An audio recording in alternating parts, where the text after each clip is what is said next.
خوش آمدید، ایک بار پھر آپ کی خدمت میں حاضر ہیں۔ عالم ٹائم کا سیگمنٹ جاری ہے، عشرہ مغفرت پر گفتگو ہو رہی ہے، اور اب جس جگہ پہ میں موجود ہوں یہ جگہ بتا رہی ہے کہ اب ایک اور سیگمنٹ ساتھ جڑنے والا ہے۔ سیگمنٹ کا نام ہے مزیدار سحری۔ میرے مولا مجھے بچا لے، میں گناہوں میں گرا ہوں۔ مزیدار سحری میں موجود ہے ہمارے ساتھ شیف اقبال، جنہیں کبھی کبھی میں شیخ اقبال بھی کہہ دیتا ہوں۔ شیخ ہیں آپ، کیسے ہیں آپ؟ ٹھیک ہیں؟ ٹھیک ٹھاک شبیر بھائی، آپ بتائیں کیسا ہے؟ کون سا چکن؟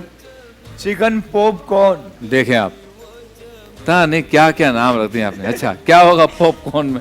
جی بالکل، چکن پاپ کارن مزے کا بھی ہے، چٹپٹا ہے۔ اور اس سے پہلے یہی کہوں گا شبیر بھائی کہ سچ بھی کہتے نا کہ حالات سے لڑنا مشکل تھا، حالات سے رشتہ جوڑ لیا، جس رات کی کوئی صبح نہ ہو اس رات سے رشتہ جوڑ لیا، لیکن حالات اپنے ضرور بدلے جائیں اور بدل سکتے ہیں۔ یہ اتنی غم کی داستان آپ جو اس مرغی کے لیے کر رہے ہیں وہ اتنی دکھی ہے بیچاری۔ یہ تو شبیر بھائی بہت اچھا فیل بھی کر رہی ہوگی، اچھا کیونکہ اس کے پاپ کارن بن رہا ہے۔ واہ واہ واہ، تو آپ تھوڑا سا کام کریں، تھوڑا سا تو میں شاہ صاحب سے سوال کروں پلیز سنجیدہ، ٹھیک ہے؟ شاہ صاحب طریقہ کیا ہے عشرہ مغفرت میں رب کو منانے کا؟ سربت سجود ہوں، نوافل پڑھیں، قرآن پڑھیں، روئیں، گڑ گڑائیں، ذکر الہی کریں، تنہائی یا مسجد میں وقت گزاریں، کون سا طریقہ آپ سمجھتے ہیں اس دور میں مشورے کے لیے کہ رب کو یوں منائیں؟ دیکھیے اس میں کوئی چیز فردن نہیں ہے، یہ مجموعہ ہے۔ ٹھیک ہے۔ تقویٰ کہتے ہیں اللہ رب العالمین کے جملہ احکام پر اس کے خوف اور اس سے حصول اجر اور اس سے امید لگا کر وہ تمام کاموں کو کرنا۔ صحیح۔ یہ نہیں ہو سکتا کہ میں یہ کہوں آپ سے، یا شریعت مطہرہ نے یہ کہا ہو کہ آپ اللہ کو راضی کرنا چاہتے ہیں تو آپ اتنا یہ پڑھ لیجئے اور ادھر سے نماز چلی جائے، جی، یا صرف آپ جناب جو ہے کہ نماز پڑھ لیے تو یہاں سے روزہ چلا جائے۔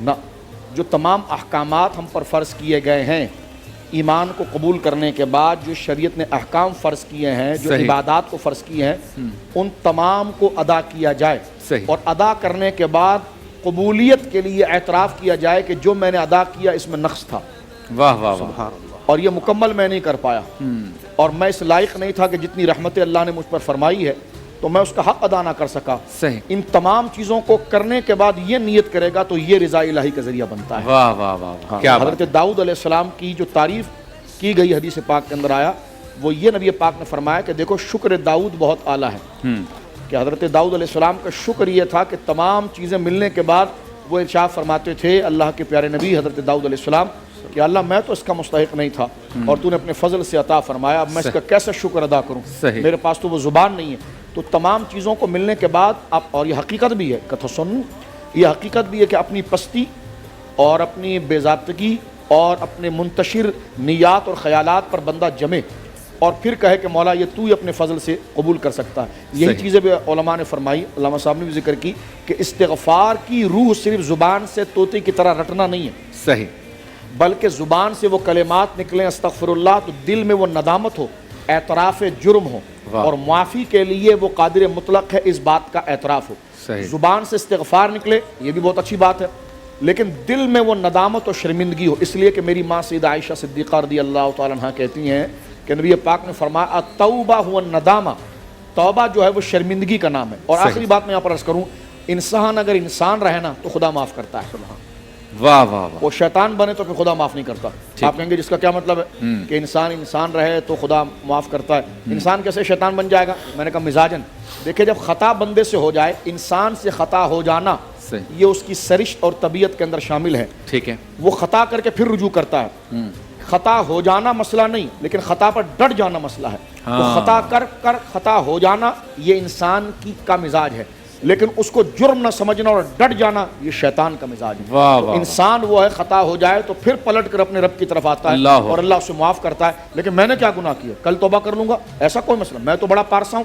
جہاں میرے اور آپ کے ذہن میں یہ بات آ گئی کہ میرا علم، میرا فضل، میرا نسب اور میرے معاملات جو ہیں یہ اصل میں قبولیت کا ذریعہ ہے، وہیں سے درجہ گرنا شروع ہو گیا۔ وہی غوث اعظم رضی اللہ تعالیٰ کی بات کہ جب شیطان آپ کے پاس آیا اور کہا اے عبد القادر تم نے دین کی اتنی خدمت کی ہے، اللہ نے تم سے فرض کو معاف کر دیا، آپ نے فرمایا اپنے دل میں کہ میرے نبی پاک صلی اللہ علیہ وسلم جو اصل اللہ رب العالمین کی نعمت عظمیٰ ہے ان سے اللہ نے یہ احکام ختم نہیں کیا، سب سے اصل کام تو انہوں نے کیا. جی. تو فرمایا ضرور شیطان ہے. آپ نے فرمایا لا حول ولا قوت الا باللہ العظیم. تو بادل چھٹ گیا اور وہ سامنے آیا. کہا میں نے تو اس بات پر اگلوں کو بڑا کر کے تو بڑا نیک ہے اور تیری نیکی کی وجہ سے تو بڑوں کو میں نے پچھاڑا ہے، لیکن عبد القادر رضی اللہ عنہ تم جو آنا تمہارا علم بڑا پختہ ہے، تو تمہارے علم کی پختگی نے تمہیں بچا دیا. آپ نے فرمایا تو نے اس سے بڑا حملہ کر دیا. فرمایا میرا علم بڑا نہیں ہے، میرے رب کی رحمت بڑی ہے. سبحان اللہ. میرے علم نے مجھے نہیں بچایا، میرے اللہ کے فضل نے مجھے بچایا. اصل چیز ہے اللہ کے فضل کو رکھنا اور اپنے آپ کو پستی کے طور پر رکھنا. اور یہ حقیقت ہے، یہ وہ چیز ہے کہ مجموعی عبادات اور احکام کے عمل کے ساتھ پھر کہنا کہ مولا میں کچھ عمل نہ کر پایا، لفاظی نہ ہو حقیقت ہو، اور اسی نیت پر اللہ رب العالمین اگر اس میں کوتاہیاں غلطیاں بھی ہوں تو اللہ معاف فرما دیتا ہے، اور اللہ رب العالمین اس جذبہ خیر اور نیت خالص سے بندے سے راضی ہو جاتا ہے. سبحان اللہ سبحان اللہ. جی شیف اقبال بھائی.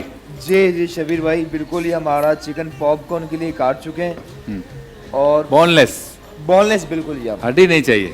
اچھا یہ کباب میں ہڈی کیا ہوتی ہے؟ کچھ لوگ رکاوٹ بن جاتے ہیں تو کہتے ہیں کباب میں ہڈی. مثال نہیں دینا پلیز، چلیں آ جائیے. لیکن جو چلتے ہیں سفر میں وہ چلتے رہتے ہیں، وہ پرواہ نہیں کرتے. ویسے مفتی صاحب جب بندہ کباب کھا رہا ہو اور ہڈی آ جائے تو ہوتا کیا ایسے نکال کے پھینک دے بس؟ بہت غصہ آتا ہے ایسے لوگوں پہ جو بات کر رہا ہو اور بیچ میں آ جائے. یا پھر بہت تیزی سے ہم کباب کھا رہے ہوں چبا چبا کے اور ہڈی بھی بڑی آ جائے پھر وہ دانت توڑے، پھر زیادہ غصہ. یعنی آپ کا اعتماد یہ ہوتا ہے نا، آپ پہلے یہ عقیدہ رکھ لیتے ہیں کہ یہ چیز نرم ہے اور اس میں کوئی چیز سخت نہیں ہوگی. کباب بالکل نرمی سے مزہ آتا ہے اور اس میں ہڈی آ جاتی ہے تو بے اعتمادی آتی ہے. صحیح. تو یہ ہے اس کی محاورے کے طور پر بے اعتمادی کرنا، یعنی جس سے جو امید رکھی گئی وہ کام کو بگاڑ دے. اس کو مثال دیا گیا کہ جس طرح کباب میں ہڈی آ کر بندے کے مزاج اور اعتماد کو خراب کرتی ہے، اس طرح وہ بندہ اعتماد. دیکھ لیا یہ نقطہ بزرگوں کا. کیا بات. چلیں جی آ جائیے. جی بیک ٹو دی چکن پاپ کارن کاٹ چکے ہیں. ٹھیک ہے. سب سے پہلے وہی اجزاء جہاں سے ذائقے کا آغاز ہوا. ہر شوز میں کہتے ہیں ہم کہ حسب ذائقہ، پر ذائقے سے کم رکھیے. سوڈیم اتنا اچھا نہیں ہے نارمل. نمک. اور آج بھی آپ سے پوچھیں گے شبیر بھائی کہ مرچیں کم ہی یا زیادہ؟ بہادر آباد ہاف ٹی اسپون سے ذرا سا کم. ٹھیک ہے.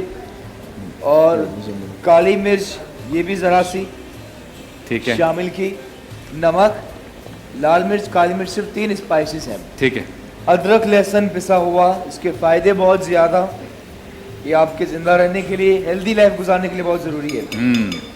ساتھ ہی سویا سوس، اس میں بھی شبیر بھائی نمک کی مقدار ہوتی ہے دوستوں، اتنا ہو کہ بیلنس ہو جائے. ٹھیک ہے، اس لیے پہلے نمک تھوڑا سا کم ڈالیں تو بہتر ہے. جی بالکل. ٹھیک ہو گیا. اسے اچھی طرح سے کرتے ہیں مکس. ٹھیک ہے. تاکہ یہ مزے کا ہو، چٹپٹا ہو، لیکن پکا کے کھانا ہے.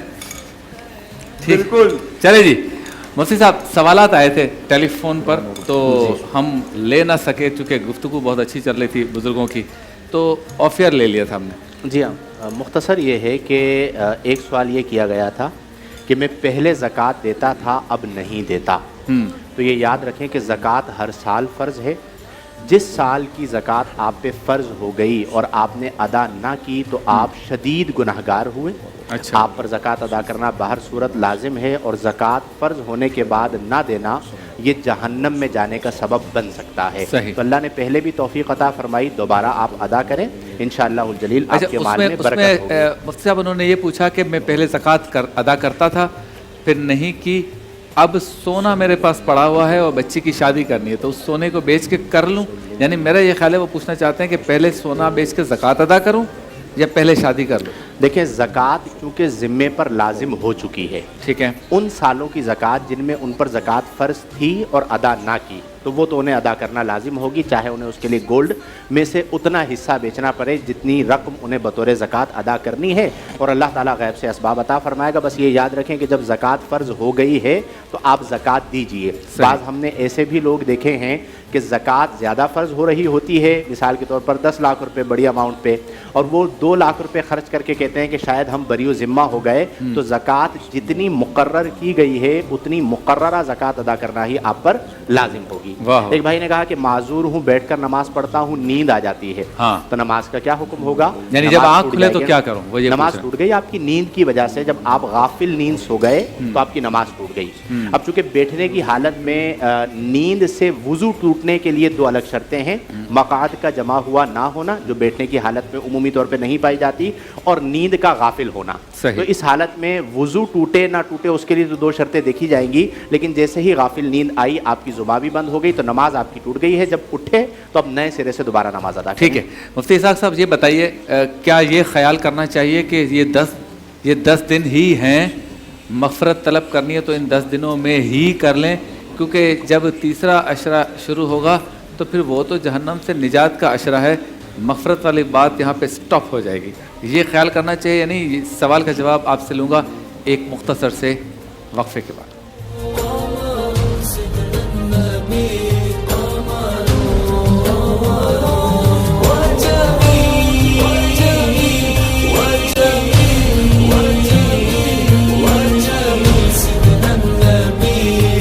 جميل